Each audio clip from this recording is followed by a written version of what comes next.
She had always dreamed of a love story that was her own, one filled with laughter, understanding, and mutual respect. But life had other plans. Her father, a man of traditional values and a sharp eye for opportunity, had arranged her marriage to a man she barely knew. He was a millionaire, successful in every sense of the word, but there was one detail that set him apart: he was deaf and mute. She had never imagined her life taking such a turn, but her father's word was final. He believed this marriage would secure her future, and in his eyes, that was all that mattered. The days leading up to the wedding were a blur. She felt like a puppet, going through the motions without any real say in her own life.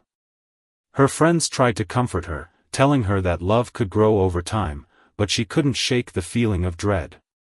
She had never even had a proper conversation with her soon-to-be husband. How could she spend her life with someone she couldn't communicate with? The thought terrified her. The wedding day arrived, and the grand ceremony was everything her father had hoped for. The venue was lavish, the guests were dressed to impress, and the atmosphere was filled with celebration. But for her, it felt like a performance. She smiled for the cameras, exchanged vows she didn't fully believe in, and tried to ignore the pit in her stomach. Her new husband, though silent, seemed kind. His eyes held a warmth that she hadn't expected, but she couldn't bring herself to fully trust him. After all, this wasn't the life she had chosen. As the night wore on, the celebrations continued, but she couldn't shake her unease. When the time came for them to leave for their new home, her heart raced. She didn't know what to expect. The car ride was quiet, the silence between them heavy. She stole glances at him, trying to read his expression, but his face was unreadable. When they finally arrived at the house, she was struck by its beauty. It was a mansion, far grander than anything she had ever seen. But it felt cold, unfamiliar, and unwelcoming. They stepped inside, and he led her to the living room. He gestured for her to sit, and she obeyed, her hands trembling slightly. He disappeared for a moment and returned with a notebook and a pen. He wrote something down and handed it to her. She read the words slowly. "I know this is not what you wanted. I'm sorry." Her eyes widened in surprise. She hadn't expected him to acknowledge her feelings, let alone apologize. Before she could respond, he wrote something else: "I want you to be happy here. If you give me a chance, I will try to make this work." She looked up at him, her heart softening just a little. Maybe, just maybe, there was hope after all. But as the night unfolded, something unexpected happened, something that would change everything. Little did she know, the events of that night would shock everyone, including herself. She sat there, holding the notebook, her mind racing. His words were simple, but they carried a weight she hadn't anticipated.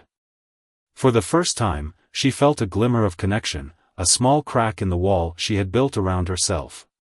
She looked at him, really looked at him, and noticed the sincerity in his eyes. He wasn't just saying these words to comfort her, he meant them. But before she could respond, he stood up and gestured for her to follow him. He led her to a beautifully decorated dining room where a candlelit dinner awaited. The table was set with fine china, and the aroma of the food filled the air. It was clear he had put effort into making this moment special. She hesitated, unsure of how to act. He pulled out a chair for her, and she sat down, feeling both touched and overwhelmed. He took his seat across from her and began to eat, occasionally glancing at her with a soft smile. She picked up her fork, her hand still trembling, and took a small bite. The food was delicious, but her mind was elsewhere. As they ate, he continued to write in his notebook, passing it to her every so often. He asked her simple questions: "Do you like the food? Is there anything you need? Are you comfortable?" She answered quietly, her voice barely above a whisper. It was strange, communicating like this, but it also felt oddly intimate. For the first time, she began to see him not as a stranger, but as someone who was trying, someone who cared.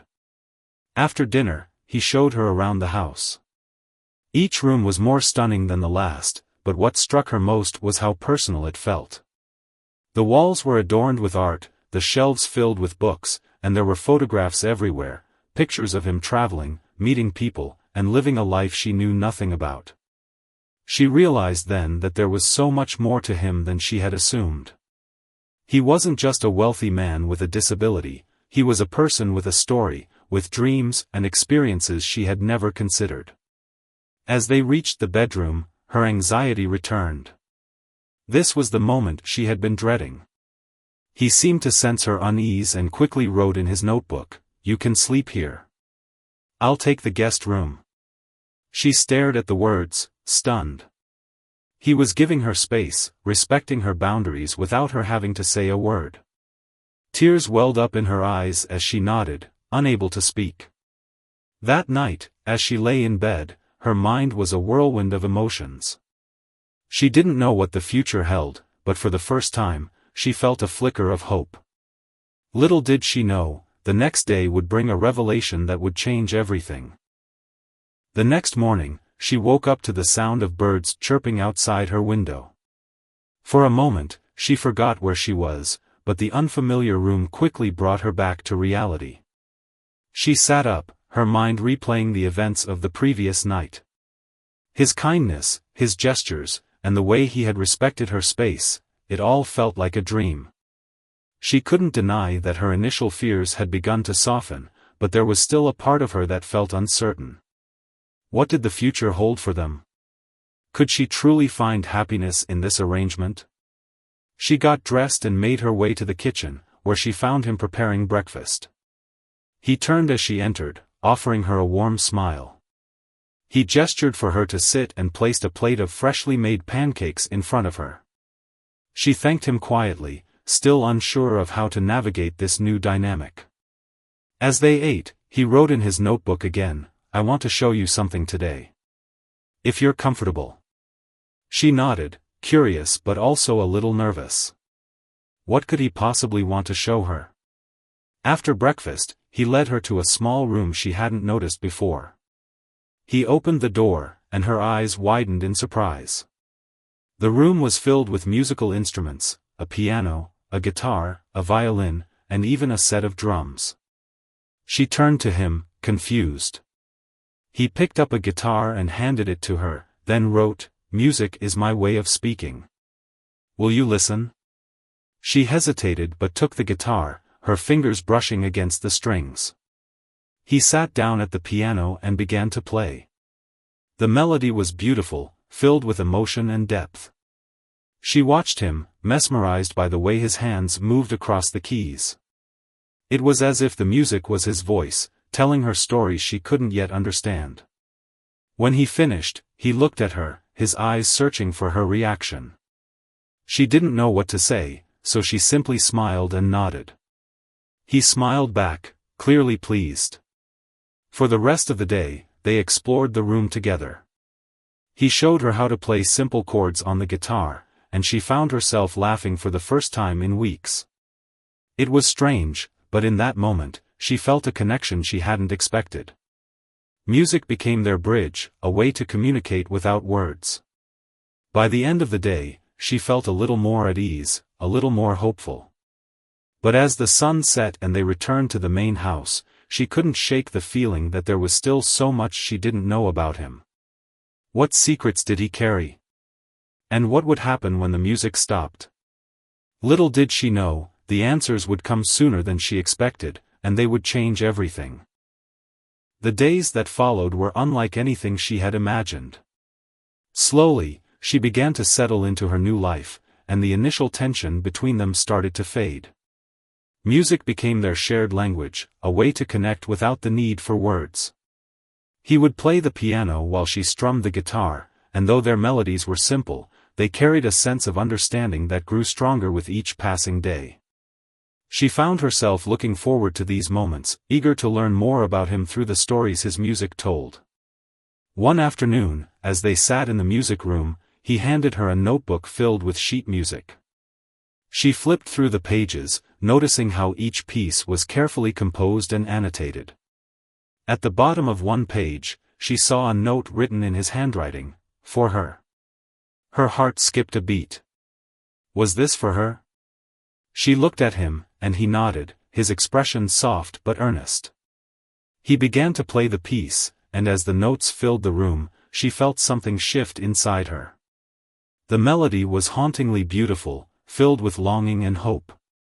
It was as if he had poured his heart into the music, and for the first time, she felt like she truly understood him. That evening, as they sat together in the living room, she decided to take a step she hadn't thought possible just days ago. She picked up the notebook and pen and wrote, "Thank you for the music. It's beautiful." He read her words and smiled, his eyes lighting up. He wrote back, "You're welcome. I'm glad you like it." It was a small exchange, but it felt significant. For the first time, she felt like they were building something real, something that went beyond the circumstances that had brought them together. But just as she was beginning to let her guard down, something unexpected happened. Late that night, she heard a noise coming from the music room. Curious, she got up and followed the sound. When she reached the room, she found him sitting at the piano, his shoulders slumped and his head in his hands. He looked broken. She hesitated, unsure of whether to approach him, but something compelled her to step closer. When he noticed her, he quickly wiped his eyes and tried to smile, but the pain in his expression was unmistakable. She sat down beside him and wrote, "Are you okay?" He stared at the words for a long moment before finally writing back, "Sometimes, the silence is too loud." Her heart ached as she read his words. For the first time, she realized that his world wasn't as simple as she had assumed. There was a depth to his struggles that she hadn't considered, and it made her see him in a whole new light. That night, as she lay in bed, she couldn't stop thinking about his words. What had he meant by, "The silence is too loud"? And what else was he hiding beneath his quiet exterior? She didn't have the answers, but she knew one thing for certain: their journey was far from over, and the road ahead would be anything but easy. The next morning, she woke up with his words still echoing in her mind, "Sometimes, the silence is too loud." She couldn't shake the image of him sitting at the piano, his usual calm demeanor replaced by something raw and vulnerable. It was clear there was more to his story, and she felt a growing need to understand him better. But how could she bridge the gap between them when words were so limited? Over breakfast, she noticed he seemed quieter than usual, his smiles forced and his gestures hesitant. She wanted to ask him about the previous night, but she didn't know how to bring it up. Instead, she decided to focus on the one thing that had brought them closer: music. After they finished eating, she gestured toward the music room, and he nodded, a faint smile returning to his face. As they played together that morning, she noticed something different in his melodies. The music felt heavier, filled with emotions he couldn't express in words. She watched him closely, her heart aching for the pain he seemed to carry. When they took a break, she picked up the notebook and wrote, "Your music tells a story. Will you share it with me?" He read her words and hesitated, his expression conflicted. For a moment, she thought he might refuse, but then he nodded slowly. He led her to a small study she had never been in before. The room was filled with photographs, letters, and old journals. He picked up a photo and handed it to her. It was a picture of him as a young boy, standing next to a woman who looked strikingly like him, his mother, she assumed. He wrote, "She taught me to play. She was my voice." She looked at him, her heart breaking as she realized what he meant. His mother had been his connection to the world, and when she was gone, he had lost not just her but a part of himself. He continued to share pieces of his past through the notebook, telling her about his childhood, his struggles, and the loneliness he had felt after losing his mother. She listened intently, her eyes filling with tears as she read his words. For the first time, she saw him not as the wealthy man her father had chosen for her, but as a person who had endured so much pain and isolation. By the end of the day, she felt a deeper connection to him than ever before. But as they left the study, she couldn't help but wonder, why had he chosen to share this with her now? Was it because he trusted her, or was there something else he wasn't telling her? She didn't have the answers, but she knew one thing for certain: their journey was far from over, and the road ahead would be filled with challenges she couldn't yet imagine. The days that followed were filled with a newfound closeness. She found herself drawn to him in ways she hadn't expected, her heart softening as she learned more about his past. They spent hours in the music room, playing together and sharing stories through their melodies. It was as if the walls between them were slowly crumbling, replaced by a bond that felt genuine and real. But despite the growing connection, there was still an unspoken tension, a lingering question that neither of them had addressed. One evening, as they sat together in the living room, she decided to take a step she hadn't thought possible before. She picked up the notebook and wrote, "Why did you agree to this marriage?" He read her words and paused, his expression thoughtful. After a moment, he wrote back, "I wanted a chance to be understood. And I thought you might need someone too." His answer surprised her. She had assumed he had agreed to the marriage for the same reasons her father had arranged it: wealth, status, or obligation. But his words revealed something deeper, something she hadn't considered. She wrote back, "I didn't think I needed anyone. But maybe I was wrong." He smiled at her words, a soft, genuine smile that made her heart flutter. For the first time, she allowed herself to imagine a future with him, one where they could build a life together based on understanding and mutual respect. But even as the thought crossed her mind, she couldn't ignore the lingering doubts. Was this connection real, or was it just a product of their circumstances? The next day, something happened that would change everything. They were in the music room, playing a duet on the piano and guitar, when the doorbell rang. He went to answer it, and she followed, curious. Standing at the door was a woman she had never seen before. She was elegant and poised, but there was something in her eyes that made her uneasy. The woman looked at her husband and signed something quickly. His expression changed, his face pale and his hands trembling. He turned to her and wrote, "This is my sister. She needs to talk to me." She nodded, though her heart was racing. What was going on? Why had his sister come unannounced, and why did he look so shaken? He gestured for her to wait in the living room, and she obeyed, though every fiber of her being wanted to follow him. As she sat there, her mind raced with questions. What was his sister doing here? And what did she need to talk to him about that couldn't wait? She didn't have the answers, but she knew one thing for certain: whatever was about to happen would change everything. And as the minutes ticked by, she couldn't shake the feeling that their fragile connection was about to be tested in ways she couldn't yet imagine. The wait felt like an eternity. She sat in the living room, her mind racing with questions and her heart pounding in her chest. The sound of hushed voices from the other room reached her ears, but she couldn't make out what was being said.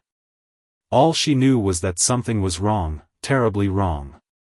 When her husband finally returned, his face was pale, and his hands trembled as he picked up the notebook. He wrote, "I need to tell you something." Her stomach dropped as she read his words. She nodded, bracing herself for whatever was coming. He sat down beside her and began to write, his handwriting shaky but deliberate. "My sister came to tell me that my father is very sick. He doesn't have much time left." She stared at the words, her heart aching for him. She knew how much his family meant to him, especially after losing his mother. But before she could respond, he wrote something else that made her blood run cold. "There's more. My father wants to see me one last time, but he also wants to meet you." She felt a wave of panic wash over her. Meet his father? Now? She wasn't ready for this. She barely knew her husband, let alone his family. But as she looked at him, she saw the pain in his eyes and knew she couldn't say no. She wrote back, "Of course. We'll go together." He nodded, his expression a mix of gratitude and relief. The next few hours were a blur. They packed their bags and made the arrangements to leave. As they drove to his family's estate, she couldn't shake the feeling of dread that had settled in her chest. What would his father think of her? Would he approve of their marriage? And more importantly, how would her husband handle seeing his father in such a fragile state? When they arrived, the house was eerily quiet. His sister greeted them at the door, her eyes red from crying. She led them to his father's room, where an elderly man lay in bed, his breathing shallow and his face pale. Her husband approached the bed, his hands trembling as he signed something to his father. The old man's eyes filled with tears as he reached out to touch his son's face. She stood in the corner, feeling like an outsider in this deeply personal moment. But then his father turned to her, his gaze piercing yet kind. He gestured for her to come closer, and she obeyed, her heart racing. He took her hand and squeezed it weakly, his eyes filled with a mixture of gratitude and something else she couldn't quite place. It was as if he was trying to tell her something, but she didn't know what. As she stood there, holding his father's hand, she realized that this moment would change everything. But how? And what would happen when the night was over? She didn't have the answers, but she knew one thing for certain: their journey was far from over, and the road ahead would be filled with challenges she couldn't yet imagine. The night passed in a haze of quiet moments and unspoken emotions. Her husband stayed by his father's side, holding his hand and signing words of comfort. She watched from a distance, her heart aching for the pain he was going through. It was clear how much his father meant to him, and she couldn't help but feel a deep sense of respect for the man who had raised him. But as the hours ticked by, she couldn't shake the feeling that something was about to happen, something that would change everything. Just before dawn, his father's breathing grew weaker. He gestured for his son to come closer, and with trembling hands, he signed something that made her husband's eyes widen in shock. He turned to her, his face pale, and wrote, "He wants to tell you something." She approached the bed, her heart pounding. His father reached for her hand and placed something in it, a small, worn key. He looked into her eyes and signed one final word: trust. Before she could ask what it meant, his father closed his eyes and took his last breath. The room fell silent, the weight of the moment pressing down on them. Her husband broke down, his shoulders shaking with silent sobs. She stood there, holding the key, her mind racing. What did it mean? And why had his father given it to her? The days that followed were a blur of grief and arrangements. She stayed by her husband's side, offering what little comfort she could. But the key never left her thoughts. It wasn't until they returned home that she finally found the courage to ask him about it. She handed him the key and wrote, "What does this open?" He stared at it for a long moment before leading her to a locked door in the study, a door she had never noticed before. He unlocked it and stepped inside, revealing a room filled with letters, photographs, and a small box. He opened the box and handed her a letter. It was from his father, addressed to her. She read it slowly, her heart racing. The letter explained everything: the arranged marriage, the key, and the trust his father had placed in her. It was a plea for her to help his son find happiness and to protect the family's legacy. As she finished reading, she looked at her husband, tears streaming down her face. He wrote, "I didn't know about this. But I'm glad it's you." She nodded, her heart full. For the first time, she felt like she truly belonged, not just in his life, but in his world. Their journey had been anything but easy, but in that moment, she knew they had found something real. And as they stood there, hand in hand, she realized that their story was just beginning.